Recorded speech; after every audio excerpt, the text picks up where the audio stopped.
So ನೀವು ಮೊದಲೇ ಬಾರಿ ನಮ್ಮ ಚಾನಲ್ನ ನೋಡ್ತಾ ಇದ್ದರೆ ಹಾಯ್, ನಾನು ರೂಪಾ. ಹಾಗೂ ನೀವು ನೋಡ್ತಾ ಇದ್ದೀರಾ ನಮ್ಮ ಕನ್ನಡ ಚಾನಲ್ ಆದ ಸ್ಮಯ ಕಲಿಕೆ. ನೀವಿನ್ನೂ ನಮ್ಮ ಚಾನಲ್ಗೆ ಸಬ್ಸ್ಕ್ರೈಬ್ ಆಗಿಲ್ಲ ಅಂದರೆ ಈ ಕೂಡಲೇ ಸಬ್ಸ್ಕ್ರೈಬ್ ಮಾಡ್ಕೊಳ್ಳಿ. ಹಾಗೆ ಪಕ್ಕದಲ್ಲಿ ಕಾಣುವ ಬೆಲ್ಲೈಕನ್ನು ಪ್ರೆಸ್ ಮಾಡಿ ಆಲ್ ಅಂತ ಟ್ಯಾಪ್ ಮಾಡೋದನ್ನು ಮರಿಬೇಡಿ.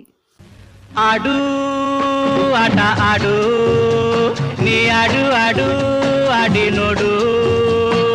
ಆಡು ಆಟ ಆಡು, ನೀ ಆಡು ಆಡು ಆಡಿ ನೋಡು. ಹಾ ರಾಜ ಏ ರಾಣಿ ಏ ಜಾಕಿ ಓ ಜೋಕರ್ ಎದುರಲ್ಲಿ ನಿಗಾ ಇಡು. ಹಾ ರಾಜ ಏ ರಾಣಿ ಏ ಜಾಕಿ ಓ ಜೋಕರ್ ಎದುರಲ್ಲಿ ನಿಗಾ ಇಡು.